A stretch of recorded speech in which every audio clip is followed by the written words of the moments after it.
ਤੇ ਮੇਰੇ ਤੇ 2013 ਚ ਐਸਿਡ ਅਟੈਕ ਹੋਇਆ ਸੀ, ਜਿਹਦੇ ਕਰਕੇ ਕਿ ਮੇਰੀਆਂ ਦੋਨੇ ਅੱਖਾਂ ਚਲੀਆਂ ਗਈਆਂ। ਅੱਜ ਵੀ ਮੈਂ ਉਸ ਹਾਲਾਤਾਂ ਵਿੱਚ ਖੜੀ ਹਾਂ ਕਿ ਜਿੱਥੇ ਕੋਈ ਖਲੋਤਾ ਨਾ ਹੋਵੇ।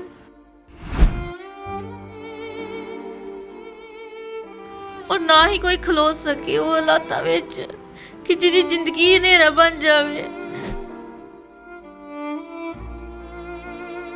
हालात अज बहुत गंभीर है कि मैं एक एक पल मरदी हाँ अपने हालातां विच, और मैनू दिन भी और रात भी मैनू वही लगदा कि जो मैनू सवेर लगदी है। रात टीवी देख रही सी ते मेरा गेट किसी ने खड़काया, और मैं जिस तरह किसी ने चाबी दे नाल गेट खड़काया और मैं गेट खोलिया, ते मैं गेट खोलन दे सार ही उन्होंने मैनू एक मौका नहीं दिता कि तू अपनी जिंदगी संभल लै। मेरे हसबैंड ते तेजाब पाना सी, लेकिन मेरे ते पा दिता उन्होंने, जिहदे करके कि मेरी दोने अक्खां बंद हो गईयां ते मैं डिग गई थल्ले। डिगन दे अनुसार मैंने चुक के लोगों ने हॉस्पिटल पहुंचाता।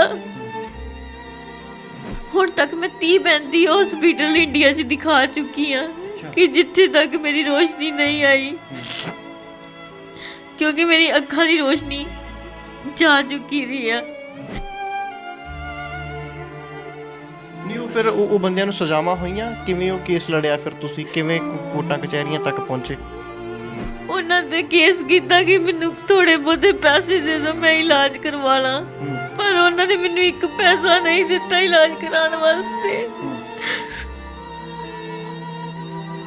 ਮੇਰਾ ਕੇਸ ਵੀ ਚੱਲਦਾ ਹੀ ਹਜੇ ਤੱਕ ਵੀ ਚੱਲ ਰਿਹਾ ਹੈ। ਤਰੀਕ ਤੇ ਤਰੀਕ ਪੈਂਦੀ ਹੈ ਮੈਨੂੰ, ਮੈਂ ਵਾਪਸ ਆ ਜਾਂਦੀ ਹਾਂ। ਸਾਰਾ ਸਾਰਾ ਦਿਨ ਮੈਂ ਕੋਰਟਾਂ 'ਚ ਬੈਠੀ ਰਹਿੰਦੀ ਹਾਂ, ਸਵੇਰੇ ਜਾਂਦੀ ਸ਼ਾਮ ਨੂੰ ਵਾਪਸ ਆਉਂਦੀ ਹਾਂ, ਪਰ ਮੇਰਾ ਕੋਈ ਹੱਲ ਨਹੀਂ ਹੁੰਦਾ। ਪਰ ਜਿਹੜੀ ਸਜ਼ਾ ਮੈਂ ਇੱਕ ਇੱਕ ਪਲ ਦੀ ਕੱਟ ਰਹੀ ਹਾਂ ਮੌਤ ਦੀ ਜ਼ਿੰਦਗੀ ਨਾਲ, ਔਰ ਮੇਰੀ ਸਜ਼ਾ ਦਾ ਹੱਕਦਾਰ ਕੌਣ ਹੈਗਾ? ਕੋਈ ਨਹੀਂ ਹੈਗਾ। ਮੇਰੀ ਜ਼ਿੰਦਗੀ ਉਹਨੇ ਹਨੇਰੇ 'ਚ ਕਰ ਦਿੱਤੀ। ਅੱਜ ਮੈਂ ਇੱਕ ਪਲ ਪਲ ਮਰ ਰਹੀ ਹਾਂ। ਤਾਂ ਤੁਹਾਡੇ ਪਰਿਵਾਰ ਦਾ ਰਿਐਕਸ਼ਨ ਜਾਣਨਾ ਚਾਹੂੰਗਾ, ਕਿਸ ਤਰੀਕੇ ਦਾ ਸੀਗਾ ਜੋ ਸਾਰਾ ਹਾਦਸਾ ਹੋ ਗਿਆ ਜਾਂ ਵਿਪਤਾ ਪੈ ਗਈ? ਤੇ ਮੈਂ ਇਹਨੂੰ ਕਿਹਾ ਸੋਨੀਆ ਦੁਨੀਆ ਇੱਧਰ ਦੀ ਉੱਧਰ ਹੋ ਜਾ, ਮੈਂ ਤੇਰਾ ਪੂਰਾ ਸਾਥ ਦੇਵਾਂਗਾ, ਟੈਨਸ਼ਨ ਨਹੀਂ ਲੈਣੀ ਕਿਸੇ ਗੱਲ ਦੀ, ਠੀਕ ਹੈ ਨਾ? ਤੇ ਜੋ ਮਰਜ਼ੀ ਹੋ ਜਾਏ, ਤੇ ਜਦੋਂ ਤੱਕ ਮੈਂ ਜਿੰਦਾ ਹਾਂ ਨਾ ਤੂੰ ਪਰਵਾਹ ਨਹੀਂ ਕਰਨੀ। ਜੋ ਮੈਨੂੰ ਕੁਛ ਹੋ ਗਿਆ ਤੇ ਮੈਂ ਕੁਛ ਕਹਿ ਨਹੀਂ ਸਕਦਾ। ਰਿਸ਼ਤੇਦਾਰ ਵੀ ਸਾਰੇ ਰੂਠ ਰੱਠ ਕੇ ਸਾਰੇ ਸਾਨੂੰ ਛੱਡ ਗਏ ਆ, ਕੋਈ ਸਾਨੂੰ ਇਹਨਾਂ ਮਿਲ ਜੇਲ ਨਹੀਂ ਰੱਖਦਾ। ਇਹਨਾਂ ਨੂੰ ਪੁੱਛੋ ਤੁਸੀਂ, ਕਈ ਵਾਰੀ ਕਿਹਾ ਇਹਨਾਂ ਨੇ, ਸੋਨੀਆ ਨੇ, ਤੁਹਾਨੂੰ ਕੁਛ ਨਾ ਹੋਵੇ, ਮੈਨੂੰ ਪਹਿਲੇ ਮੌਤ ਆਏ, ਮੈਨੂੰ ਕਿਸੇ ਨੇ ਸਾਹਮਣਾ ਤੇ ਪੁੱਛ ਸਕਦੇ ਉਹਨਾਂ ਨੂੰ।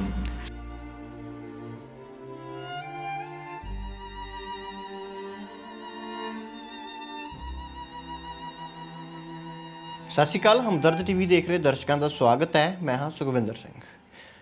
ਕਈ ਵਾਰ ਇਨਸਾਨ ਦੀ ਜ਼ਿੰਦਗੀ ਦੇ ਵਿੱਚ ਅਜਿਹੇ ਹਾਦਸੇ ਵਾਪਰ ਜਾਂਦੇ ਨੇ ਕਿ ਉਸ ਇਨਸਾਨ ਦੀ ਜ਼ਿੰਦਗੀ ਤਾਂ ਬਰਬਾਦ ਹੁੰਦੀ ਹੈ, ਬਲਕਿ ਜ਼ਿੰਦਗੀ ਦੇ ਵਿੱਚ ਅਜਿਹਾ ਹਨੇਰਾ ਛਾ ਜਾਂਦਾ ਹੈ ਕਿ ਉਹ ਜ਼ਿੰਦਗੀ ਦੇ ਕਿਸੇ ਵੀ ਰੰਗ ਨੂੰ ਦੇਖਣ ਤੋਂ ਅਸਮਰੱਥ ਹੋ ਜਾਂਦਾ ਹੈ। ਸਾਡੇ ਨਾਲ ਗੁਰਦਾਸਪੁਰ ਦੀ ਇੱਕ ਭੈਣ ਸੋਨੀਆ ਮੌਜੂਦ ਹੈ, ਜਿਸ 'ਤੇ ਕੁਝ ਸਾਲ ਪਹਿਲਾਂ ਐਸਿਡ ਅਟੈਕ ਹੁੰਦਾ ਹੈ, ਤੇ ਉਸ ਹਾਦਸੇ ਦੇ ਵਿੱਚ, ਉਸ ਅਟੈਕ ਦੇ ਵਿੱਚ ਉਸ ਭੈਣ ਦੀਆਂ ਦੋਨੋਂ ਅੱਖਾਂ ਦੀ ਰੌਸ਼ਨੀ ਚਲੀ ਜਾਂਦੀ ਹੈ। ਲੰਮਾ ਸਮਾਂ ਇਲਾਜ ਵੀ ਕਰਵਾਇਆ, ਬਹੁਤ ਸਾਰੇ ਹੌਸਪੀਟਲਸ ਦੇ ਵਿੱਚ ਵੀ ਗਏ, ਪਰ ਉਹ ਰੌਸ਼ਨੀ ਇਹਨਾਂ ਦੀਆਂ ਅੱਖਾਂ 'ਚ ਮੁੜ ਵਾਪਸ ਨਹੀਂ ਆਈ ਤੇ ਜ਼ਿੰਦਗੀ ਹਨੇਰੇ ਦੇ ਪੈੜੀ ਪੈ ਗਈ। ਅੱਜ ਉਸ ਭੈਣ ਦੇ ਨਾਲ ਗੱਲਬਾਤ ਕਰਾਂਗੇ। ਖਾਸ ਗੱਲ ਹੈ ਕਿ ਇਸ ਭੈਣ ਦੀ ਕਹਾਣੀ ਸੁਣਨ ਤੋਂ ਬਾਅਦ ਕਈ ਵਾਰ ਜਿਹੜੇ ਸਾਡੇ ਵਰਗੇ ਲੋਕ ਥੋੜ੍ਹੇ ਜਿਹੇ ਦੁੱਖ ਤੋਂ ਘਬਰਾ ਜਾਂਦੇ ਨੇ, ਉਹਨਾਂ ਨੂੰ ਆਪਣੇ ਦੁੱਖ ਬਹੁਤ ਛੋਟੇ ਲੱਗਣ ਲੱਗ ਪੈਣਗੇ। ਗੱਲਬਾਤ ਕਰਦੇ ਹਾਂ। ਭੈਣ ਜੀ, ਕੀ ਇਹ ਹਾਦਸਾ ਹੋਇਆ ਸੀ? ਕਦੋਂ ਹਾਦਸਾ ਹੋਇਆ ਔਰ ਕਿਵੇਂ ਹੋਇਆ ਸੀ? ਪਹਿਲਾਂ ਮੈਂ ਧੰਨਵਾਦ ਕਰਦੀ ਹਾਂ ਕਿ ਤੁਸੀਂ ਮੇਰੀ ਨਿਊਜ਼ ਲੈਣ ਵਾਸਤੇ ਮੇਰੇ ਕੋਲ ਤੱਕ ਆਏ, ਮੇਰੀ ਆਵਾਜ਼ ਲੈਣ ਤੱਕ ਆਏ। ਮੈਂ ਧੰਨਵਾਦ ਕਰਦੀ ਹਾਂ। ਤੇ ਮੇਰੇ ਤੇ 2013 ਚ ਐਸਿਡ ਅਟੈਕ ਹੋਇਆ ਸੀ, ਜਿਹਦੇ ਕਰਕੇ ਕਿ ਮੇਰੀਆਂ ਦੋਨੇ ਅੱਖਾਂ ਚਲੀਆਂ ਗਈਆਂ। ਅੱਜ ਵੀ ਮੈਂ ਉਸ ਹਾਲਾਤਾਂ ਵਿੱਚ ਖੜੀ ਹਾਂ ਕਿ ਜਿੱਥੇ ਕੋਈ ਖਲੋਤਾ ਨਾ ਹੋਵੇ, ਔਰ ਨਾ ਹੀ ਕੋਈ ਖਲੋ ਸਕੇ ਉਹ ਹਾਲਾਤਾਂ ਵਿੱਚ ਕਿ ਜਿਹਦੀ ਜ਼ਿੰਦਗੀ ਹਨੇਰਾ ਬਣ ਜਾਵੇ। ਮੇਰੇ ਹਾਲਾਤ ਅੱਜ ਬਹੁਤ ਗੰਭੀਰ ਹੈ ਕਿ ਮੈਂ ਇੱਕ ਇੱਕ ਪਲ ਮਰਦੀ ਹਾਂ ਆਪਣੇ ਹਾਲਾਤਾਂ ਵਿੱਚ, ਔਰ ਮੈਨੂੰ ਦਿਨ ਵੀ ਔਰ ਰਾਤ ਵੀ ਮੈਨੂੰ ਉਹੀ ਲੱਗਦਾ ਕਿ ਜੋ ਮੈਨੂੰ ਸਵੇਰ ਲੱਗਦੀ ਹੈ। ਇਹ ਹਾਦਸਾ ਹੋਇਆ ਕਿਵੇਂ ਸੀਗਾ? ਕੀ ਸੀਗਾ ਇਹ ਪੂਰਾ ਹਾਦਸਾ? ਕਿਉਂ ਹੋਇਆ ਸੀ? ਇਹ ਇੱਕ ਸਾਡੀ ਰੰਜਿਸ਼ ਸੀ ਕਿਸੇ ਦੇ ਨਾਲ ਕਿ ਇੱਕ ਕਮੇਟੀ ਦੇ ਉੱਤੋਂ ਕਮੇਟੀ ਅਸੀਂ ਪਾਈ ਸੀ ਤੇ ਉਹਦੇ ਉੱਤੋਂ ਅਸੀਂ ਕਮੇਟੀ ਰੱਖਦੇ ਸੀ, ਮੰਗਦੇ ਸੀ, ਨਹੀਂ ਸਮਝਦੇ ਸੀ ਤੇ ਉਹਨਾਂ ਨੇ ਇਹ ਫੈਸਲਾ ਚੁੱਕ ਲਿਆ ਅੱਜ ਸਾਡਾ, ਔਰ ਜਿਹਦੇ ਕਰਕੇ ਮੇਰੀਆਂ ਦੋਨੇ ਅੱਖਾਂ ਚਲੀਆਂ ਗਈਆਂ। ਉਸ ਹਾਦਸੇ ਵਾਲੇ ਦਿਨ ਕੀ ਹੋਇਆ ਸੀਗਾ? ਮੈਂ ਉਹ ਥੋੜਾ ਵਿਸਥਾਰ ਦੇ ਵਿੱਚ ਜਾਣਨਾ ਚਾਹੂੰਗਾ। ਹਾਦਸੇ ਵਾਲੇ ਦਿਨ ਇਹ ਹੋਇਆ ਕਿ ਮੈਂ ਘਰ ਵਿੱਚ ਇਕੱਲੀ ਸੀ, ਰਾਤ ਟੀਵੀ ਦੇਖ ਰਹੀ ਸੀ ਤੇ ਮੇਰਾ ਗੇਟ ਕਿਸੇ ਨੇ ਖੜਕਾਇਆ, ਔਰ ਮੈਂ ਜਿਸ ਤਰ੍ਹਾਂ ਕਿਸੇ ਨੇ ਚਾਬੀ ਦੇ ਨਾਲ ਗੇਟ ਖੜਕਾਇਆ ਔਰ ਮੈਂ ਗੇਟ ਖੋਲ੍ਹਿਆ ਤੇ ਮੈਂ ਗੇਟ ਖੋਲ੍ਹਣ ਦੇ ਸਾਰ ਹੀ ਉਹਨਾਂ ਨੇ ਮੈਨੂੰ ਇੱਕ ਮੌਕਾ ਨਹੀਂ ਦਿੱਤਾ ਕਿ ਤੂੰ ਆਪਣੀ ਜ਼ਿੰਦਗੀ ਸੰਭਲ ਲੈ। ਮੇਰੇ ਹਸਬੈਂਡ ਦੇ ਤੇਜ਼ਾਬ ਪਾਉਣਾ ਸੀ ਲੇਕਿਨ ਮੇਰੇ ਤੇ ਪਾ ਦਿੱਤਾ ਉਹਨਾਂ ਨੇ, ਜਿਹਦੇ ਕਰਕੇ ਕਿ ਮੇਰੀਆਂ ਦੋਨੇ ਅੱਖਾਂ ਬੰਦ ਹੋ ਗਈਆਂ। ਹਾਂਜੀ, ਤੇ ਮੈਂ ਡਿੱਗ ਗਈ ਥੱਲੇ। ਡਿੱਗਣ ਦੇ ਅਨੁਸਾਰ ਮੈਨੂੰ ਚੁੱਕ ਕੇ ਲੋਕਾਂ ਨੇ ਹਸਪੀਟਲ ਪਹੁੰਚਾਤਾ, ਪਰ ਮੈਨੂੰ ਅੰਮ੍ਰਿਤਸਰ ਦਾਖਲ ਕਰਵਾ ਦਿੱਤਾ, ਜਿੱਥੇ ਕਿ ਮੈਂ 20-22 ਦਿਨ ਨਹੀਂ ਮੇਰਾ ਇਲਾਜ ਚੱਲਦਾ ਰਿਹਾ। ਪਰ ਮੇਰੀ ਰੋਸ਼ਨੀ ਹੁਣ ਤੱਕ ਮੈਂ 30-35 ਹਸਪੀਟਲ ਇੰਡੀਆ 'ਚ ਦਿਖਾ ਚੁੱਕੀ ਹਾਂ ਕਿ ਜਿੱਥੇ ਤੱਕ ਮੇਰੀ ਰੋਸ਼ਨੀ ਨਹੀਂ ਆਈ, ਕਿਉਂਕਿ ਮੇਰੀ ਅੱਖਾਂ ਦੀ ਰੋਸ਼ਨੀ ਜਾ ਚੁੱਕੀ ਦੀ ਆ। ਤੇ ਇਸ ਟਾਈਮ ਤੇ ਵੀ ਮੈਂ ਹਨੇਰੇ ਵਿੱਚ ਬੈਠੀ ਨਹੀਂ ਆਪਣੀ ਜ਼ਿੰਦਗੀ ਬਤੀਤ ਕਰ ਰਹੀ ਹਾਂ ਇਸ ਘਰ। ਇਹ ਲਗਭਗ ਜਿੰਨਾ ਵੀ ਸਮਾਂ ਹੋ ਗਿਆ, ਫਿਰ ਉਹ ਜਿਹੜੇ ਮੁਲਜ਼ਮ ਸੀਗੇ, ਦੋਸ਼ੀ ਸੀਗੇ, ਉਹਨਾਂ ਦਾ ਕੀ ਬਣਿਆ? ਕਿਵੇਂ ਉਹ ਕੇਸ ਲੜਿਆ? ਕੀ ਉਹ ਸੰਘਰਸ਼ ਸੀਗਾ ਫਿਰ ਤੁਹਾਡਾ? ਕਿਉਂਕਿ ਮੈਂ ਆਪਣੀ ਜ਼ਿੰਦਗੀ ਦੇ ਵਿੱਚ ਇਲਾਜ ਵੀ ਕਰਵਾਉਂਦੀ ਰਹੀ ਤੇ ਲੋਕਾਂ ਕੋਲੋਂ ਪੈਸੇ ਵੀ ਮੰਗ ਕੇ ਇਲਾਜ ਕਰਵਾਉਂਦੀ ਰਹੀ ਤੇ ਘਰ ਵੀ ਵੇਚ ਕੇ ਪੈਸੇ ਲਾਉਂਦੀ ਰਹੀ ਤੇ ਮੇਰੀ ਰੋਸ਼ਨੀ ਨਹੀਂ ਆਈ। ਫਿਰ ਮੇਰਾ ਉਹਨਾਂ ਉੱਤੇ ਕੇਸ ਵੀ ਚੱਲਦਾ ਕਿ ਹਜੇ ਤੱਕ ਮੈਨੂੰ ਉਹਦਾ ਸੰਘਰਸ਼ ਕਰਨਾ ਪੈਂਦਾ। ਸਾਰਾ ਦਿਨ ਮੈਂ ਵੇਟ ਕਰਦੀ ਹਾਂ ਪਰ ਮੇਰੀ ਕੋਈ ਨਹੀਂ ਸੁਣਦਾ। ਨਹੀਂ, ਉਹ ਫਿਰ ਉਹ ਬੰਦਿਆਂ ਨੂੰ ਸਜ਼ਾਵਾਂ ਹੋਈਆਂ? ਕਿਵੇਂ ਉਹ ਕੇਸ ਲੜਿਆ ਫਿਰ ਤੁਸੀਂ? ਕਿਵੇਂ ਕੋਰਟਾਂ ਕਚਹਿਰੀਆਂ ਤੱਕ ਪਹੁੰਚੇ? ਮੈਨੂੰ ਤੋਂ ਕੋਰਟ ਤੱਕ ਮੈਂ ਉਹਨਾਂ ਦੇ ਕੇਸ ਕੀਤਾ ਕਿ ਮੈਨੂੰ ਥੋੜੇ ਬਹੁਤੇ ਪੈਸੇ ਦੇ ਦਿਓ, ਮੈਂ ਇਲਾਜ ਕਰਵਾ ਲਾਂ, ਪਰ ਉਹਨਾਂ ਨੇ ਮੈਨੂੰ ਇੱਕ ਪੈਸਾ ਨਹੀਂ ਦਿੱਤਾ ਇਲਾਜ ਕਰਾਉਣ ਵਾਸਤੇ।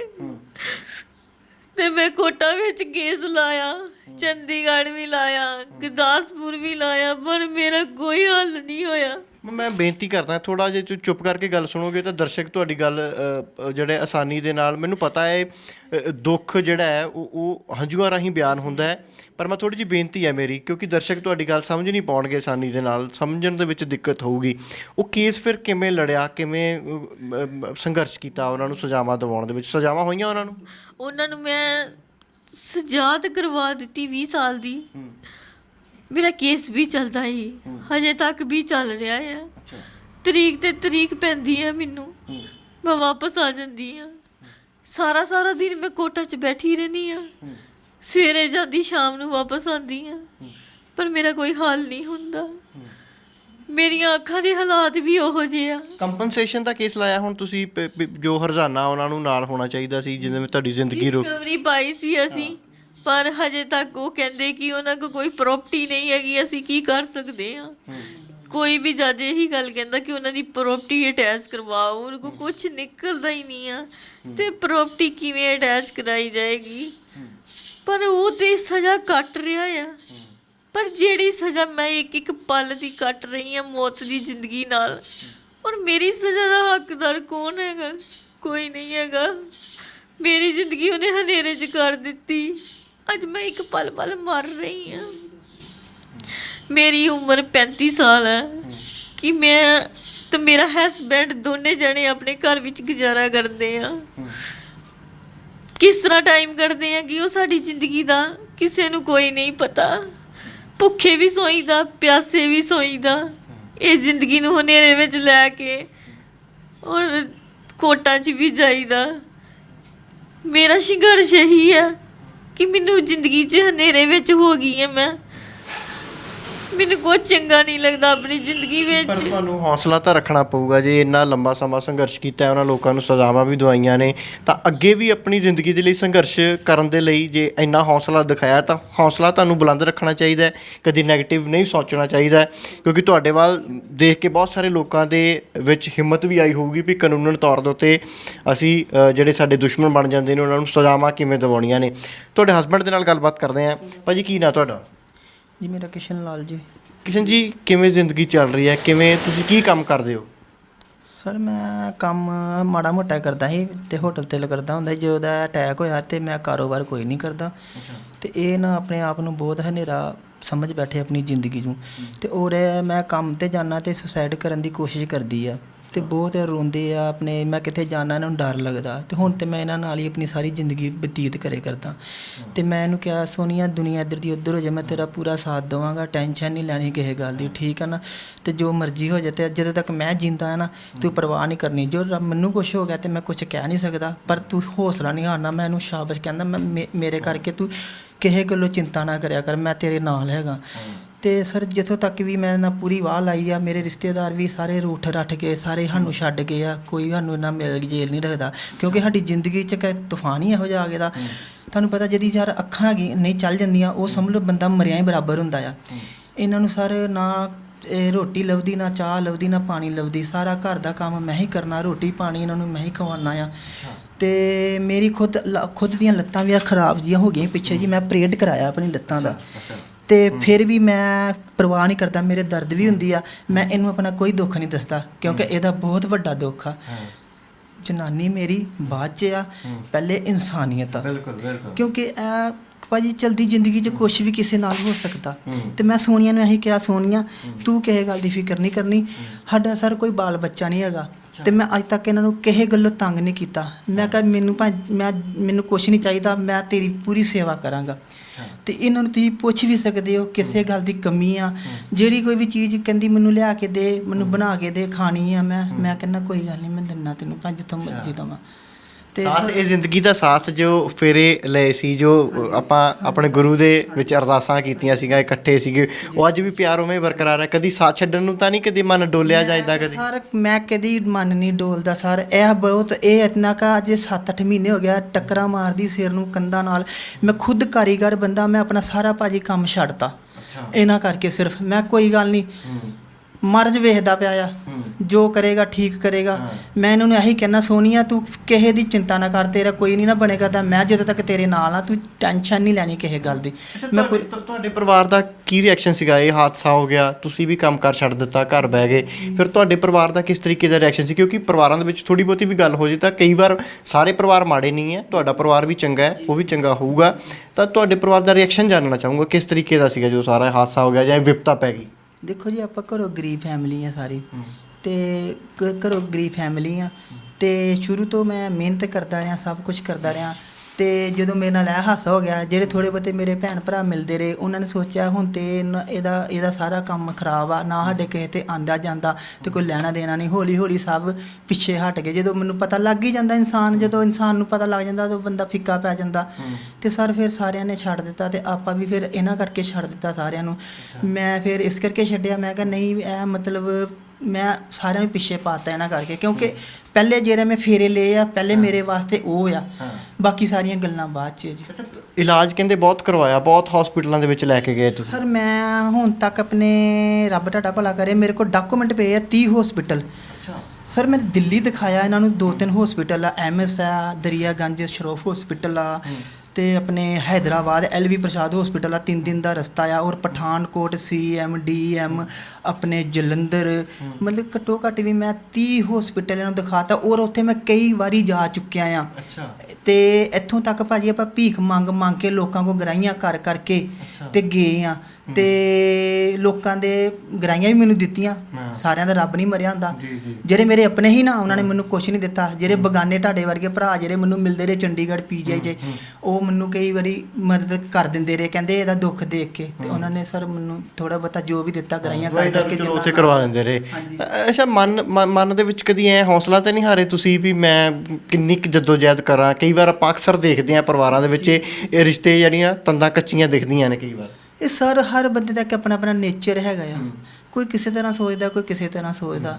ਵੱਡੀ ਤੇ ਵੈਸੇ ਮੇਰੀ ਚੀਜ਼, ਮੇਰੀ ਤੇ ਦਿਮਾਗ 'ਚ ਇਹੀ ਕੰਮ ਕਰਦਾ ਹੈ, ਇਨਸਾਨੀਅਤ ਸਭ ਤੋਂ ਵੱਡੀ ਆ। ਬਾਕੀ ਆਪਣੀ ਆਪਣੀ ਹਰ ਬੰਦੇ ਦੀ ਭਾਜੀ ਸੋਚ ਆ। ਕਿਵੇਂ ਫਿਰ ਸਾਰੀ ਦਿਹਾੜੀ ਇਹਨਾਂ ਨੂੰ ਸੰਭਾਲ ਕਰਦੇ ਹੋ, ਸਾਂਭ ਸੰਭਾਲ ਕਰਦੇ ਹੋ, ਕਿਵੇਂ ਰਹਿੰਦੇ ਸਾਰੀ ਦਿਹਾੜੀ? ਮੈਂ ਬਸ ਇਹਨਾਂ ਨੂੰ ਬੈੱਡ ਤੇ ਇੱਥੇ ਬੈਠੇ ਹੁੰਦੇ ਆ, ਇਹਨਾਂ ਨੂੰ ਜੋ ਮੰਗੇ ਚਾਹ ਪਾਣੀ, ਜੋ ਕਿੱਥੇ ਅੰਦਰ ਬਾਹਰ ਜਾਣਾ ਹੈ ਤੇ ਮੈਂ ਇਹਨਾਂ ਨੂੰ ਲੈ ਜਾਂਦਾ ਆ। ਮੈਂ ਕਿਹਾ ਸੋਨੀਆ ਟੈਨਸ਼ਨ ਨਾ ਲੈ, ਬਹੁਤੀ ਉਦਾਸ ਹੁੰਦੀ ਆ, ਮੈਂ ਇਹਨਾਂ ਨੂੰ ਦਰਬਾਰ ਸਾਹਿਬ ਲੈ ਜਾਂਦਾ ਆ। ਉੱਥੇ 2-2 3-3 ਦਿਨ ਲਾਉਂਦੇ ਆ, ਉੱਥੇ ਮੱਥਾ ਟਿਕਾਉਂਦੇ ਆ, ਨਵਾਉਂਦੇ ਆ। ਤੇ ਮੈਂ ਜਦੋਂ ਰੋਂਦੀ ਆ ਨਾ, ਉਦੋਂ ਇਹਨਾਂ ਨੂੰ ਕਿੱਥੇ ਨਾ ਕਿੱਥੇ ਘੁਮਾਉਣ ਮੈਂ ਲੈ ਜਾਂਦਾ। ਮੈਂ ਕਿਹਾ ਦਿਲ ਨਹੀਂ ਛੋਟਾ ਕਰਨਾ, ਜ਼ਿੰਦਗੀ ਮਿਲੀ ਇੱਕੋ ਵਾਰੀ, ਬਾਰ-ਬਾਰ ਨਹੀਂ ਮਿਲਣੀ, ਠੀਕ ਹੈ ਨਾ। ਤੇ ਆਪਣੀ ਜ਼ਿੰਦਗੀ ਦੇ ਵਿੱਚ ਆਇਆ ਬਸ, ਜਿੱਥੇ ਵੀ ਰੱਬ ਦਾ ਭਾਣਾ ਮੰਨ ਕੇ ਨਾ ਜੀਓ। ਇੱਥੋਂ ਨਾ ਕੋਈ ਕਿਸੇ ਕੋਲ ਲੈ ਗਿਆ ਤੇ ਨਾ ਕਿਸੇ ਨੂੰ ਕੋਲ ਲੈ ਕੇ ਜਾਣਾ। ਇਹਨਾਂ ਨੂੰ ਮੈਂ ਇਹੀ ਕਹਿੰਦਾ ਰਹਿੰਦਾ ਆ, ਸੋਨੀਆ ਫਿਕਰ ਨਾ ਕਰ ਤੂੰ, ਕੋਈ ਗੱਲ ਨਹੀਂ, ਜੋ ਮਹਾਰਾਜ ਨੇ ਸਾਨੂੰ ਇਸ ਤਰ੍ਹਾਂ ਰੱਖਿਆ ਤੇ ਤਾਂ ਵੀ ਕੋਈ ਗੱਲ ਨਹੀਂ। ਇਹਨਾਂ ਹਾਲਾਤਾਂ ਦਾ ਸਾਹਮਣਾ ਵੀ ਕਰੋ। ਹਾਂ, ਸਾਹਮਣਾ ਹਰ ਚੀਜ਼ ਦਾ ਸਾਹਮਣਾ।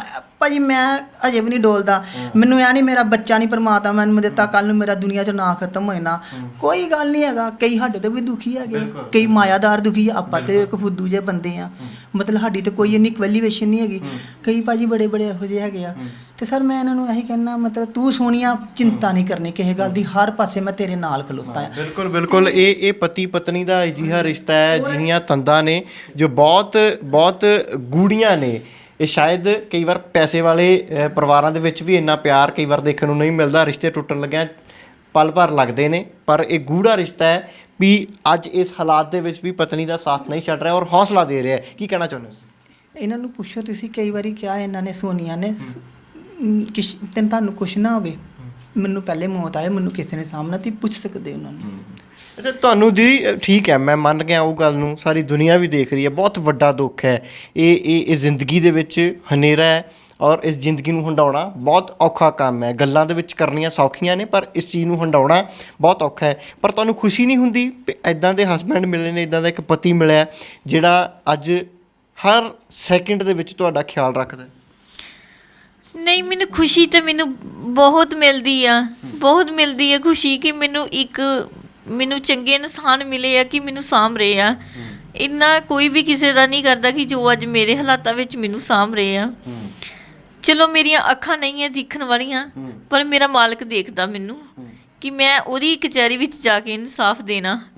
ਅਗਰ ਮੈਂ ਆਪਣੇ ਘਰ ਵਾਲੇ ਦੀ ਬੁਰਾਈ ਕਰਾਂਗੀ ਤਾਂ ਮੈਨੂੰ ਮਾਲਕ ਨੇ ਬਖਸ਼ਣਾ ਨਹੀਂ ਆ। ਤੇ ਮੈਂ ਕਹਿੰਦੀ ਹਾਂ ਕਿ ਨਹੀਂ, ਪ੍ਰਮਾਤਮਾ ਜੋ ਮੈਨੂੰ ਮਾਲਕ ਨੇ ਜ਼ਿੰਦਗੀ ਦਿੱਤੀ ਦੀ ਹੈ ਨਾ, ਮੇਰਾ ਇਸ ਤੋਂ ਘਰ ਵਾਲੇ ਤੋਂ ਸਿਵਾ ਮੈਨੂੰ ਕੁਛ ਠੀਕ ਨਹੀਂ ਲੱਗਦਾ। ਕਿਉਂਕਿ ਮੈਂ ਕਈ ਵਾਰ ਤੁਸੀਂ ਉਦਾਸ ਹੁੰਦੇ ਹੋ, ਕਹਿੰਦੇ ਮੈਂ ਦਰਬਾਰ ਸਾਹਿਬ ਵੀ ਤੁਹਾਨੂੰ ਲੈ ਜਾਂਦੇ ਹਾਂ, ਉੱਥੇ ਵੀ 2-2 3 ਫਿਰ ਆਪਾਂ ਕਹਿੰਦੇ ਮਹਾਰਾਜ ਦੀ ਜਿਹੜੀ ਹੈ ਉਸ ਗੋਦ ਦਾ ਆਨੰਦ ਮਾਣ ਕੇ ਆਈਦਾ। ਹਾਂਜੀ, ਮੈਨੂੰ ਦਰਬਾਰ ਸਾਹਿਬ ਲੈ ਜਾਂਦੇ ਆ, ਮੈਂ 4-4 ਦਿਨ ਜਾ ਕੇ ਉੱਥੇ ਸੇਵਾ ਕਰਦੀ ਹਾਂ। ਦਰਬਾਰ ਸਾਹਿਬ ਜਾ ਕੇ ਇਸ਼ਨਾਨ ਕਰਦੀ ਹਾਂ, ਦੁੱਖ ਭੰਜਨ ਬੇਰੀ 'ਤੇ ਬੈਠ ਕੇ ਕਿ ਵਾਹਿਗੁਰੂ ਜ਼ਿੰਦਗੀ ਆ, ਤੇ ਜੇ ਥੋੜ੍ਹੀ ਜਿੰਨੀ ਰੋਸ਼ਨੀ ਦੇ ਦੇ ਮੈਨੂੰ ਮਾਲਕਾ, ਕਿਤੋਂ ਵੀ ਮਿਲ ਜਾਵੇ, ਤੇ ਮੈਂ ਤੇਰਾ ਭਾਣਾ ਸਾਰੀ ਜ਼ਿੰਦਗੀ ਕੀ ਮੈਂ ਤੇਰੇ ਚਰਨੀ ਲੱਗ ਕੇ ਸਾਰੀ ਜ਼ਿੰਦਗੀ ਤੇਰਾ ਹੀ ਨਾਂ ਜਪਦੀ ਰਹੂੰਗੀ ਕਿ ਮੈਂ ਦੁਨੀਆਦਾਰੀ ਕੋ ਕੁਛ ਨਹੀਂ ਲਵਾਂਗੀ। ਮੈਂ ਵਾਹਿਗੁਰੂ ਦਾ ਸ਼ੁਕਰ ਅਦਾ ਕਰਦੀ ਹਾਂ ਕਿ ਵਾਹਿਗੁਰੂ ਜੋ ਵੀ ਆ ਸਭ ਤੋਂ ਵੱਡੀ ਤੇਰੀ ਇੱਛਾ ਆ, ਤੂੰ ਚਾਹੇ ਤਾਂ ਕੁਛ ਵੀ ਕਰ ਸਕਦਾ ਆ, ਔਰ ਚਾਹੇ ਤਾਂ ਬਹੁਤ ਕੁਛ ਹੋ ਸਕਦਾ। ਜੇ ਸਾਰੀ ਤੂੰ ਨਗਰੀ ਬਦਲ ਦਿੱਤੀ ਤਾਂ ਮੇਰੀ ਵੀ ਇੱਕ ਜ਼ਿੰਦਗੀ ਨੂੰ ਬਦਲ ਦੇ ਕਿ ਮੈਨੂੰ ਹਨੇਰੇ ਦੂਰ ਕਰ ਦੇ। ਅੱਜ ਮੈਨੂੰ ਵੀ ਥੋੜ੍ਹਾ ਚਾਨਣ ਮਿਲ ਜੇ ਕਿਤੇ, ਤਾਂ ਮੈਂ ਵੀ ਆਪਣੀ ਦੁਨੀਆ ਦੇਖਾਂ, ਨਹੀਂ ਤੇ ਆਪਣੇ ਵੀਰ ਭਰਾਵਾਂ ਦੇ ਸਿਰ 'ਤੇ ਮਾੜੀ ਮੋਟੀ ਜ਼ਿੰਦਗੀ ਬਤੀਤ ਕਰ ਰਹੀ ਹਾਂ। ਇਹ ਇੱਕ ਮੈਂ ਦਰਸ਼ਕਾਂ ਨੂੰ ਦੱਸਣਾ ਚਾਹੁੰਦਾ ਵੀ ਇਹ ਮੈਨੂੰ ਲੱਗਦਾ ਵੀ ਦੁਨੀਆ ਦਾ ਸਭ ਤੋਂ ਇੱਕ ਖੂਬਸੂਰਤ ਜੋੜਾ ਔਰ ਸਭ ਤੋਂ ਬੇਸ਼ੱਕ ਜ਼ਿੰਦਗੀ ਦੇ ਵਿੱਚ ਦੁੱਖ ਤਕਲੀਫਾਂ ਨੇ, ਪਰ ਖੁਸ਼ਹਾਲ ਜੋੜਾ ਹੈ ਜਿਨ੍ਹਾਂ ਦੇ ਰਿਸ਼ਤੇ ਦੀ ਤੰਦ ਇੰਨੀ ਮਜ਼ਬੂਤ ਹੈ ਕਿ ਇਸ ਔਖੀ ਘੜੀ ਦੇ ਵਿੱਚ ਵੀ ਇੱਕ ਦੂਜੇ ਦਾ ਸਾਥ ਨਹੀਂ ਛੱਡ ਰਹੇ। ਇਹ ਪਤੀ ਪਤਨੀ ਦੇ ਰਿਸ਼ਤੇ ਵਿੱਚ ਦਰਾੜਾਂ ਪੈਂਦੇ ਰਿਸ਼ਤੇ ਤਾਂ ਬਹੁਤ ਅਸੀਂ ਦੇਖਦੇ ਹਾਂ, ਪਰ ਅਜਿਹੇ ਹਾਲਾਤਾਂ ਦੇ ਵਿੱਚ ਤੰਦਾਂ ਮਜ਼ਬੂਤ ਹੋਣੀਆਂ ਇਹ ਕਈ ਵਾਰ ਵਿਰਲੇ ਪਤੀ ਦੇ ਵਿੱਚ ਦੇਖਣ ਨੂੰ ਮਿਲਦੀਆਂ ਨੇ। ਤਾਂ ਇਹ ਸੁਭਾਗਾ ਜੋੜਾ ਵੀ ਹੈ। ਵਾਹਿਗੁਰੂ ਤੰਦਰੁਸਤੀ ਬਖਸ਼ੇ ਇਹਨਾਂ ਨੂੰ ਔਰ ਇਹ ਜ਼ਿੰਦਗੀ ਨੂੰ ਇਸ ਮੁਸੀਬਤ ਨੂੰ ਹਰਾ ਕੇ ਅੱਗੇ ਵਧਣ। ਭੈਣ ਜੀ, ਜਿਵੇਂ ਕਦੀ ਕੋਈ ਤੰਗੀ ਪਰੇਸ਼ਾਨੀ ਜਿਸ ਤਰੀਕੇ ਦੇ ਨਾਲ ਕਈ ਵਾਰ ਪਰਿਵਾਰਕ ਰਿਸ਼ਤਿਆਂ ਤੋਂ ਆ ਜਾਂਦੀ ਹੈ, ਕਦੀ ਇਹਨਾਂ ਵਾਲੀ ਸਾਈਡ ਤੋਂ ਕਦੀ ਇਦਾਂ ਤਾਂ ਨਹੀਂ ਹੋਇਆ, ਜਾਂ ਇਹਨਾਂ ਦੇ ਪਰਿਵਾਰ ਦੇ ਵੱਲੋਂ ਤਾਂ ਨਹੀਂ ਕਦੀ ਕੋਈ ਤੰਗੀ ਪਰੇਸ਼ਾਨੀ ਆਈ? ਨਹੀਂ, ਮੈਨੂੰ ਪਰਿਵਾਰ ਵੱਲੋਂ ਕੋਈ ਤੰਗੀ ਨਹੀਂ ਮਿਲੀ ਕਿ ਜਿਹੜੇ ਮੇਰੇ ਆਪਣੇ ਸੀ ਉਹ ਵੀ ਚਲੇ ਗਏ ਆ, ਜੋ ਇਹਨਾਂ ਦੇ ਸੀ ਉਹ ਵੀ ਚਲੇ ਗਏ ਆ। ਅੱਜ ਕਿ ਮੈਨੂੰ ਕੋਈ ਪੁੱਛ ਨਹੀਂ ਰਿਹਾ ਕਿ ਤੁਸੀਂ ਆਪਣੇ ਘਰ ਵਿੱਚ ਕਿਵੇਂ ਗੁਜ਼ਾਰਾ ਕਰ ਰਹੇ ਹੋ। ਕਿਸੇ ਵੀ ਮੇਰੇ ਜਿਸ ਤਰ੍ਹਾਂ ਦੇ ਵੀ ਮੇਰੇ ਹਾਲਾਤ ਹੈ, ਕੋਈ ਵੀ ਮੇਰਾ ਵੀਰ ਭਰਾ ਮੇਰੀ ਭੈਣ ਕਿਤੇ ਵੀ ਦੂਰ ਸੁਣ ਰਹੇ ਮੇਰੀ ਆਵਾਜ਼ ਨੂੰ, ਕੋਈ ਵੀ ਮੇਰਾ ਕੋਈ ਸਾਥ ਨਹੀਂ ਦੇ ਰਿਹਾ ਕਿ ਜੋ। ਅੱਛਾ ਭੈਣ ਜੀ, ਇੱਕ ਦੱਸਿਓ, ਸਰਕਾਰ ਵੱਲੋਂ ਕਦੀ ਕੋਈ ਸਹਾਇਤਾ, ਕੋਈ ਪੈਨਸ਼ਨ, ਕੁਛ ਇਦਾਂ ਦੀ ਸਕੀਮ ਦਾ ਕਦੀ ਲਾਭ ਮਿਲਿਆ ਤੁਹਾਨੂੰ? ਠੀਕ ਹੈ, ਮੈਨੂੰ ਪੈਨਸ਼ਨ ਲੱਗੀ ਸੀ, ਗਵਰਨਮੈਂਟ ਵੱਲੋਂ ਲੱਗੀ ਸੀ, ਮੈਨੂੰ ਪੈਨਸ਼ਨ ਲੱਗੀ ਦੀ ਆ, ਤੇ ਉਹ ਵੀ ਕਦੀ ਟਾਈਮ ਨਾਲ ਨਹੀਂ ਆਉਂਦੀ ਪੈਨਸ਼ਨ। ਕਿੰਨੇ ਪੈਸੇ ਆਉਂਦੇ ਉਹਦੇ? ਉਹਦਾ ਮੈਨੂੰ ਮਿਲਦੇ ਸੀ 8000 ਰੁਪਏ ਮਿਲਦਾ ਸੀ, ਜਿਹਦੇ ਵਿੱਚ ਅਸੀਂ ਦੋਨੇ ਜਾਣੇ ਗੁਜ਼ਾਰਾ ਕਰਦੇ ਹਾਂ। ਦਵਾਈ ਇਹਨਾਂ ਦੀ ਵੀ ਆਂਦੀ ਸੀ, ਮੇਰੀ ਵੀ ਦਵਾਈ ਆਂਦੀ ਆ, ਔਰ ਮੈਂ ਕਿਤੇ ਆਪਣਾ ਟਰੀਟਮੈਂਟ ਕਰਾਉਣਾ ਚਾਹੁੰਦੀ ਹਾਂ ਤੇ ਉਹ ਫਿਰ ਮੈਂ ਉਸੇ ਹੀ ਪੈਸਿਆਂ ਵਿੱਚੋਂ ਆਪਣਾ ਗੁਜ਼ਾਰਾ ਕਰਦੀ ਹਾਂ ਕਿ ਅਸੀਂ ਬਹੁਤ ਜ਼ਿਆਦਾ ਮੁਸ਼ਕਲ ਦੇ ਨਾਲ ਗੁਜ਼ਾਰਾ ਕਰਦੇ ਹਾਂ 8000 ਰੁਪਏ ਨਾਲ। ਅੱਛਾ ਭੈਣ ਜੀ, ਜਿਵੇਂ ਆਪਾਂ ਬਾਰ-ਬਾਰ ਮੈਂ ਜ਼ਿਕਰ ਕਰਦਾ ਵੀ ਤਕਲੀਫਾਂ ਤਾਂ ਹੈਗੀਆਂ ਨੇ, ਜਿਵੇਂ ਭਾਜੀ ਦੱਸਦੇ ਨੇ ਵੀ ਤੁਸੀਂ ਹੌਸਲਾ ਵੀ ਕਈ ਵਾਰ ਹਾਰ ਜਾਂਦੇ ਹੋ। ਕਿਉਂ ਹੌਸਲਾ ਹਾਰ ਜਾਂਦੇ? ਕਿਉਂਕਿ ਜਦੋਂ ਇੰਨੀ ਸੰਘਰਸ਼ ਕਰ ਲਿਆ ਆਪਣੇ, ਜਿਹਨਾਂ ਲੋਕਾਂ ਨੇ ਇਸ ਵਾਰਦਾਤ ਨੂੰ ਅੰਜਾਮ ਦਿੱਤਾ ਸੀ, ਉਹਨਾਂ ਨੂੰ ਸਲਾਖਾਂ ਦੇ ਪਿੱਛੇ ਪਹੁੰਚਾ ਦਿੱਤਾ, ਲੱਗਦਾ ਨਹੀਂ ਹੌਸਲਾ ਹੋਰ ਵਧਣਾ ਚਾਹੀਦਾ, ਮਜ਼ਬੂਤ ਹੋਣਾ ਚਾਹੀਦਾ? ਹਾਂ, ਮੈਂ ਠੀਕ ਹੈ, ਮੰਨਦੀ ਹਾਂ ਕਿ ਮੈਂ ਹੌਸਲਾ ਹੋਰ ਵਧਾਵਾਂ, ਆਪਣੇ ਆਪ 'ਚ ਅੰਦਰ ਇੰਨੀ ਕੁ ਸ਼ਕਤੀ ਪੈਦਾ ਕਰਾਂ ਕਿ ਉਹ ਮੇਰਾ ਵਾਹਿਗੁਰੂ ਦਿੰਦਾ ਮੈਨੂੰ। ਅਗਰ ਕੋਈ ਵੀ ਕਿਤੇ ਇਸੇ ਤਰ੍ਹਾਂ ਦੀ ਹੁੰਦੀ ਹੈ, ਕੋਈ ਗੱਲਬਾਤ ਹੁੰਦੀ ਹੈ, ਤੇ ਮੇਰੇ 'ਚ ਮਾਲਕ ਮੇਰਾ ਖੁਦ ਮੈਨੂੰ ਹਿੰਮਤ ਦਿੰਦਾ ਕਿ ਤੂੰ ਇਹ ਫੈਸਲਾ ਖੁਦ ਕਰ, ਔਰ ਉਹ ਫੈਸਲੇ ਦੇ ਨਾਲ ਹੀ ਮੈਂ ਉਹ ਫੈਸਲਾ ਕਰਦੀ ਹਾਂ। ਅੱਜ ਮੈਂ ਜਿੱਦਾਂ ਵੀ ਮੇਰੀ ਆਵਾਜ਼ ਮੇਰੇ ਵੀਰ ਭਰਾਵਾਂ ਤੱਕ ਜਾ ਰਹੀ ਹੈ, ਭੈਣਾਂ ਤੱਕ ਜਾ ਰਹੀ ਆ, ਤੋ ਵਾਹਿਗੁਰੂ ਦੀ ਹੀ ਮਿਹਰ ਕਰਕੇ ਮੇਰੀ ਆਵਾਜ਼ ਜਾ ਰਹੀ ਆ, ਔਰ ਮੈਂ ਆਪਣਾ ਸੰਘਰਸ਼ ਕਰ ਰਹੀ ਹਾਂ ਇੱਕ ਇੱਕ ਦਿਨ ਦਾ ਕਿ ਕਿਸ ਦਿਨ ਮੈਂ ਦੁਨੀਆ ਦੇਖਾਂਗੀ ਆਪਣੀ ਜ਼ਿੰਦਗੀ ਦੀ। ਮੈਂ ਇੱਕ ਆਪਣੇ ਵੀਰ ਭਰਾਵਾਂ 'ਤੇ ਆਸ ਲਾ ਕੇ ਬੈਠੀ ਹਾਂ ਕਿ ਮੇਰਾ ਕੋਈ ਵੀਰ ਭਰਾ ਕਿਤੇ ਵੀ ਮੇਰੀ ਦੇਸ਼ਾਂ ਵਿਦੇਸ਼ਾਂ 'ਚ ਵਾਸ ਹੁੰਦਾ ਹੋਵੇ ਤੇ ਮੈਂ ਉਹਨਾਂ ਦੇ ਸਿਰ 'ਤੇ ਕਿਤੇ ਮੈਨੂੰ ਦੁਨੀਆ ਦੇਖਣ ਨੂੰ ਮਿਲ ਜੇ। ਅਰਦਾਸਾਂ ਜਿਹੜੀਆਂ ਨੇ ਉਹ ਹਰ ਸ਼ਖਸ ਕਰਦਾ ਹੈ, ਦੇਸ਼ਾਂ ਵਿਦੇਸ਼ਾਂ ਦੇ ਵਿੱਚ ਵੀ ਲੋਕ ਅਰਦਾਸਾਂ ਕਰਦੇ ਨੇ ਤੰਦਰੁਸਤੀ ਦੇ ਲਈ। ਅਸੀਂ ਵੀ ਅਰਦਾਸ ਕਰਦੇ ਹਾਂ ਵੀ ਭੈਣ ਤੰਦਰੁਸਤ ਹੋਵੇ। ਭਾਜੀ, ਜਦੋਂ ਪਹਿਲਾਂ ਸੁਖਾਲਾ ਜੀਵਨ ਚੱਲ ਰਿਹਾ ਸੀ, ਜਿਵੇਂ ਬੱਚੇ ਦੀ ਗੱਲ ਹੈ, ਹਾਲਾਂਕਿ ਚਲੋ ਇਹ ਰਿਸ਼ਤਾ ਤੁਹਾਡਾ ਬਹੁਤ ਖੂਬਸੂਰਤ ਹੈ, ਮੈਂ ਇਸ ਰਿਸ਼ਤੇ ਤੋਂ ਮੈਂ ਖੁਦ ਵੀ ਪ੍ਰਭਾਵਿਤ ਹਾਂ ਵੀ ਇੰਨਾ ਆਪਸੀ ਪਿਆਰ ਹੈ, ਤਾਂ ਕਦੀ ਪਰਿਵਾਰ ਵੱਲੋਂ ਕਦੀ ਕੋਈ ਪ੍ਰੈਸ਼ਰਾਈਜ਼ ਤਾਂ ਨਹੀਂ ਹੋਇਆ ਇੱਦਾਂ? ਕਈ ਵਾਰ ਆਪਾਂ ਦੇਖਦੇ ਹਾਂ, ਕਈ ਵਾਰ ਵਿਆਹ ਤੱਕ ਦੀ ਨੌਬਤ ਕਰ ਦਿੰਦੇ ਆ ਵੀ ਦੂਸਰਾ ਵਿਆਹ ਕਰਾ ਲਓ, ਛੱਡ ਦਿਓ ਇਹਨਾਂ ਨੂੰ। ਉਹ ਸਰ ਦੁਨੀਆ ਗੱਲਾਂ ਕਰਨ ਨੂੰ ਤੇ ਕਰਦੀ ਆ, ਫਿਰ ਵੀ ਆਪਣੇ ਆਪਣੇ ਨੇਚਰ ਹੁੰਦੇ ਆ। ਸਾਨੂੰ ਤੇ ਆਪਣਾ ਸੋਚਣੀ ਚਾਹੀਦੀ ਨਾ, ਜੋ ਆਪਾਂ ਕਿਸੇ ਮਗਰ ਲੱਗਾਂਗੇ ਤੇ ਸਾਡਾ ਘਰ ਖਰਾਬ ਹੋ ਜਾਏਗਾ। ਇਹ ਤੇ ਆਪਣੀ ਸੋਚ ਔਰ ਮੀਆਂ ਬੀਬੀ ਦੀ ਸੋਚ ਸਹੀ ਹੋਵੇ ਤੇ ਠੀਕ ਰਹਿੰਦਾ ਆ ਹੱਦ ਤੱਕ। ਅੱਛਾ, ਫਿਰ ਭੈਣ ਜੀ ਉਹਦਾ ਅਕਸਰ ਕੀ ਡਿਮਾਂਡ ਕਰਦੇ ਹੁੰਦੇ ਖਾਣ ਦੇ ਵਿੱਚ? ਤੁਸੀਂ ਦੱਸਿਆ ਮੈਂ ਕੁੱਕ ਵੀ ਰਿਹਾ, ਤਾਂ ਫਿਰ ਕੋਈ ਖਾਣ ਪੀਣ ਦੇ ਵਿੱਚ ਕੋਈ ਸਪੈਸ਼ਲ ਡਿਮਾਂਡ ਵੀ ਕਰਦੇ ਹੁੰਦੇ? ਸਰ ਜੋ ਕਹਿ ਰਹੇ ਆ ਮਤਲਬ ਬਣੂ ਦੀਦਾ, ਜਿਤਨਾ ਮਤਲਬ ਕਦੀ ਕਹਿੰਦੇ ਆ ਜੀ ਪਨੀਰ ਭੁਰਜੀ ਖਾਣੀ ਆ, ਕਦੀ ਕਹਿ ਦਿੰਦੇ ਮਤਲਬ ਅੱਜ ਲੈਗ ਵਗੈਰਾ ਆਂਡੇ ਵਗੈਰਾ ਖਾਣੇ ਆ, ਪਰੌਂਠੀ ਖਾਣੀ ਆਲੂ ਵਾਲੀ ਗੋਭੀ ਵਾਲੀ, ਮੇਰਾ ਦਿਲ ਕਰਦਾ ਤੇ ਮੈਂ ਉਹਨੂੰ ਉਸੇ ਵੇਲੇ ਬਣਾ ਕੇ ਦੇ ਦੇਣਾ। ਮੇਰਾ ਦਿਲ ਨਹੀਂ ਉਦਾਸ ਕਰਦਾ, ਜੋ ਵੀ ਮੰਗਦੇ ਮੈਂ ਦੇ ਦੇਣਾ। ਅੱਛਾ ਭੈਣ ਜੀ, ਭਾਜੀ ਫਿਰ ਡਿਮਾਂਡ ਪੂਰੀ ਕਰ ਦਿੰਦੇ ਨੇ ਪੂਰੀ? ਹਾਂਜੀ, ਕੋਈ ਵੀ ਚੀਜ਼ ਮੰਗਦੀ ਆ ਤਾਂ ਮੈਨੂੰ ਲਿਆ ਦਿੰਦੇ ਆ, ਚਾਹੇ ਉਹ ਕਿਤੋਂ ਵੀ ਲਿਆ ਕੇ ਦੇਣ, ਮੈਨੂੰ ਕਿਤੋਂ ਵੀ ਲਿਆ ਕੇ ਦੇਣ ਤਾਂ ਮੈਨੂੰ ਜ਼ਰੂਰ ਉਹ ਚੀਜ਼ ਪਹੁੰਚ ਜਾਂਦੀ ਆ। ਭਾਵੇਂ ਗਰੀਬੀ ਆ, ਜਿਸ ਤਰ੍ਹਾਂ ਦੇ ਵੀ ਹਾਲਾਤ ਆ, ਲੇਕਿਨ ਉਹ ਚੀਜ਼ ਮੇਰੇ ਤੱਕ ਪਹੁੰਚ ਜਾਂਦੀ ਆ। ਹਰ ਹੀਲਾ ਕਰਦੇ ਨੇ ਤੁਹਾਡੇ ਨਾਲ ਵੀ ਹਰ ਟਾਈਮ ਤੁਹਾਨੂੰ ਖੁਸ਼ ਰੱਖਾਂ, ਤੁਹਾਡੀ ਪਰੇਸ਼ਾਨੀ ਨੂੰ ਮੈਂ ਦੂਰ ਕਰ ਦੇਵਾਂ। ਹਾਂਜੀ, ਮੈਂ ਤੇ ਚਲੋ ਮੈਂ ਕਹਿੰਦੀ ਹਾਂ ਹਰ ਇੱਕ ਮਾਲਕ ਨੂੰ ਇਸ ਤਰ੍ਹਾਂ ਦਾ ਪਤੀ ਦਵੇ ਕਿ ਉਹ ਆਪਣੀ ਵਾਈਫ ਦੀ ਜ਼ਿੰਦਗੀ ਮਤਲਬ ਕਿ ਕੇਅਰ ਕਰੇ। ਚੰਗਾ ਆ ਕੋਈ ਮਾੜਾ ਆ, ਆਪਣੀ ਵਾਈਫ ਹੀ ਹੁੰਦੀ ਆ ਔਰ ਹਸਬੈਂਡ ਹੀ ਹੁੰਦਾ। ਦੁਨੀਆ ਤੇ ਕੋਈ ਕਿਸੇ ਦਾ ਨਹੀਂ ਆ ਜੋ ਹਸਬੈਂਡ ਤੋਂ ਔਰ ਵਾਈਫ ਦਾ ਰਿਸ਼ਤਾ ਆ, ਇਹ ਪਵਿੱਤਰ ਰਿਸ਼ਤਾ ਮੰਨਿਆ ਜਾਂਦਾ ਆ। ਮੇਰਾ ਸਤਿਕਾਰ ਕਰਦੀ ਆ। ਅੱਛਾ ਭਾਜੀ, ਹੁਣ ਫਿਰ ਰੋਟੀ ਭਾਜੀ ਸਬਜ਼ੀ ਜੋ ਬਣਾਉਂਦੇ ਨੇ ਫਿਰ ਪਸੰਦ ਆ ਜਾਂਦਾ ਤੁਹਾਨੂੰ? ਫਿਰ ਚਲੋ ਮਜਬੂਰੀ ਹੈ, ਵਾਹਿਗੁਰੂ ਦੀ ਕਿਰਪਾ ਨਾਲ ਜੋ ਮਿਲ ਜੇ ਪ੍ਰਸ਼ਾਦਾ ਉਹ ਛਕ ਲਈਦਾ ਆ। ਪਰ ਚਲੋ ਆਪਣੇ ਮਾਲਕ ਹੱਥ ਪੈਰ ਦੇ ਤੇ ਆਪਣੇ ਉਹਦੇ ਵਰਗੀ ਰੀਸ ਨਹੀਂ ਆ, ਪਰ ਜੋ ਡਿਪੈਂਡ ਹੋਣਾ ਆ ਉਹ ਫਿਰ ਥੋੜਾ ਔਖਾ ਤਾਂ ਲੱਗਦਾ ਕਿਤੇ ਨਾ ਹੀ। ਕਿਤੇ ਮਨ ਦੇ ਵਿੱਚ ਇਹ ਗੱਲ ਆਉਂਦੀ ਹੋ ਕਿ ਸੇਵਾ ਮੈਂ ਕਰਨੀ ਸੀਗੀ। ਹਾਲਾਂਕਿ ਚਲੋ ਇਹੀ ਫਰਕ ਆਪਾਂ ਮਟਾਉਣਾ ਦੁਨੀਆ ਦੇ ਵਿੱਚੋਂ ਵੀ ਜੇ ਪਤਨੀ ਘਰ ਦਾ ਕੰਮ ਕਰ ਸਕਦੀ ਤੇ ਪਤੀ ਵੀ ਵਿੱਚ ਮਦਦ ਕਰ ਸਕਦਾ ਹੈ। ਤਾਂ ਵੀਰ ਜੀ ਵੀ ਆਪਣਾ ਫਰਜ਼ ਇਹ ਨਿਭਾ ਰਹੇ ਨੇ।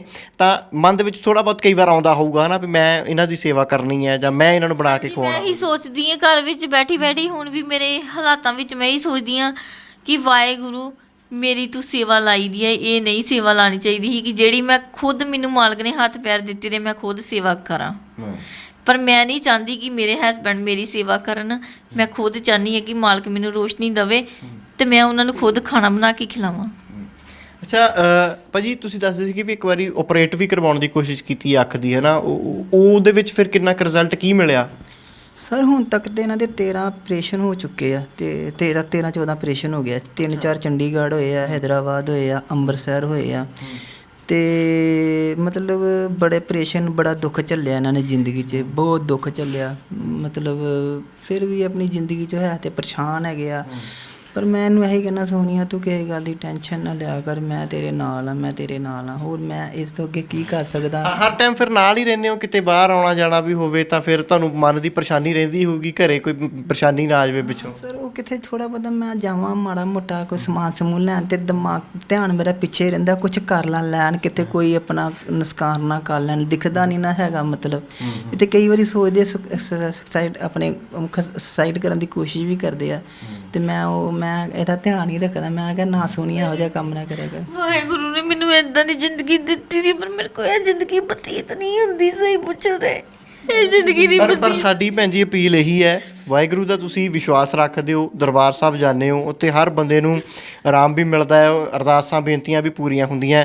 ਤਾਂ ਮੇਰੀ ਵੀ ਅਪੀਲ ਹੈ ਵੀ ਕਦੀ ਇਸ ਚੀਜ਼ ਨੂੰ ਨਾ ਮਨ 'ਚ ਲੈ ਕੇ ਆਇਆ ਕਰੋ, ਇੰਨੀ ਨੈਗੇਟਿਵਿਟੀ ਨਾ ਲੈ ਕੇ ਆਇਆ ਕਰੋ, ਕਿਉਂਕਿ ਤੁਹਾਡੇ ਵੱਲ ਦੇਖ ਕੇ ਸਾਡੇ 'ਚ ਵੀ ਹੌਸਲਾ ਭਰਦਾ ਹੈ ਵੀ ਇੰਨੀ ਜ਼ਿੰਦਗੀ ਦਾ ਸੰਘਰਸ਼ ਕੀਤਾ ਤੁਸੀਂ, ਅੱਜ ਲੰਮੇ ਸਮੇਂ ਤੋਂ ਇਹਨਾਂ ਦੁੱਖਾਂ ਨੂੰ ਹੰਢਾ ਰਹੇ ਹੋ ਔਰ ਫਿਰ ਵੀ ਆਸ ਹੈ, ਪਰਮਾਤਮਾ ਦੇ ਉੱਤੇ ਵਿਸ਼ਵਾਸ ਹੈ ਤੁਹਾਡਾ। ਪਰ ਮੇਰੀ ਅਪੀਲ ਇਹੀ ਹੈ ਵੀ ਕਦੀ ਵੀ ਇੱਦਾਂ ਦਾ ਨੈਗੇਟਿਵ ਕੋਈ ਵੀ ਕਦਮ ਨਹੀਂ ਚੁੱਕਣਾ ਜਿਸ ਦੇ ਨਾਲ ਜਿਹੜਾ ਤੁਹਾਡਾ ਜੀਵਨ ਸਾਥੀ ਆ ਉਸ ਨੂੰ ਪਰੇਸ਼ਾਨੀਆਂ ਦਾ ਸਾਹਮਣਾ ਕਰਨਾ ਪਵੇ, ਕਿਉਂਕਿ ਅੱਜ ਉਹ ਤੁਹਾਡੇ ਨਾਲ ਖੜੇ ਨੇ, ਤੁਹਾਡਾ ਸਾਥ ਦੇ ਰਹੇ ਨੇ, ਹਰ ਇੱਕ ਜਿਹੜੇ ਪਲ ਦੇ ਵਿੱਚ ਤੁਹਾਡੇ ਨਾਲ ਰਹਿੰਦੇ ਨੇ, ਹਰ ਤੁਹਾਡੀ ਜਿਹੜੀ ਹੈ ਖੁਆਇਸ਼ ਉਹ ਪੂਰੀ ਕਰਨ ਦੀ ਕੋਸ਼ਿਸ਼ ਕਰਦੇ ਨੇ। ਤਾਂ ਅਪੀਲ ਸਾਡੀ ਹੈ ਵੀ ਇੱਦਾਂ ਦਾ ਕਦੀ ਵੀ ਕੋਈ ਵੀ ਨੈਗੇਟਿਵ ਕਦਮ ਨਾ ਚੁੱਕਣਾ ਅਤੇ ਨਾ ਕਦੀ ਸੋਚਣਾ ਹੀ ਹੈ। ਤਾਂ ਵਾਹਿਗੁਰੂ ਦੇ ਚਰਨਾਂ ਵਿੱਚ ਸਾਡੀ ਵੀ ਇਹੀ ਅਰਦਾਸ ਹੈ ਕਿ ਪ੍ਰਮਾਤਮਾ ਇਸ ਭੈਣ ਨੂੰ ਤੰਦਰੁਸਤੀ ਬਖਸ਼ੇ, ਇਸ ਵੀਰ ਨੂੰ ਤੰਦਰੁਸਤੀ ਬਖਸ਼ੇ ਔਰ ਖਾਸ ਗੱਲ ਹੈ ਕਿ ਇਸ ਖੂਬਸੂਰਤ ਰਿਸ਼ਤੇ ਨੂੰ ਹਮੇਸ਼ਾ ਦੇ ਲਈ ਕਾਇਮ ਰੱਖੇ। ਔਰ ਇਹ ਵੀਰ ਜਿਸ ਤਰੀਕੇ ਦੇ ਨਾਲ ਇੱਕ ਉਦਾਹਰਨ ਬਣੇ ਹੈ, ਇਸ ਭੈਣ ਦੇ ਨਾਲ ਖੜ ਕੇ ਆਪਣੀ ਪਤਨੀ ਦੇ ਨਾਲ ਖੜੇ ਨੇ ਇਹਨਾਂ ਹਾਲਾਤਾਂ ਦੇ ਵਿੱਚ, ਤਾਂ ਵਾਹਿਗੁਰੂ ਉਹਨਾਂ ਨੂੰ ਵੀ ਹਿੰਮਤ ਬਖਸ਼ਣ ਔਰ ਇਹ ਜ਼ਿੰਦਗੀ ਜਿਹੜੀ ਹੈ ਦੁੱਖਾਂ ਨੂੰ ਦੱਬ ਕੇ, ਇਸ ਸੰਘਰਸ਼ ਨੂੰ ਹਰਾ ਕੇ, ਇਸ ਔਕੜਾਂ ਨੂੰ ਹਰਾ ਕੇ ਕਾਮਯਾਬ ਹੋਵੇ। ਇਸ ਭੈਣ ਜੀ ਦਾ ਅਸੀਂ ਨੰਬਰ ਵੀ ਸਕਰੀਨ ਦੇ ਉੱਤੇ ਜ਼ਰੂਰ ਸ਼ੇਅਰ ਕਰਾਂਗੇ, ਜੇਕਰ ਤੁਸੀਂ ਉਹਨਾਂ ਨਾਲ ਕੰਟੈਕਟ ਕਰਨਾ ਚਾਹੁੰਦੇ ਹੋ ਤੁਸੀਂ ਕੰਟੈਕਟ ਵੀ ਕਰ ਸਕਦੇ ਹੋ। ਫਿਲਹਾਲ ਕੈਮਰਾਮੈਨ ਵਰਿੰਦਰ ਮਹਿਰਾ ਦੇ ਨਾਲ ਸੁਖਵਿੰਦਰ ਸਿੰਘ, ਹਮਦਰਦ TV, ਗੁਰਦਾਸਪੁਰ।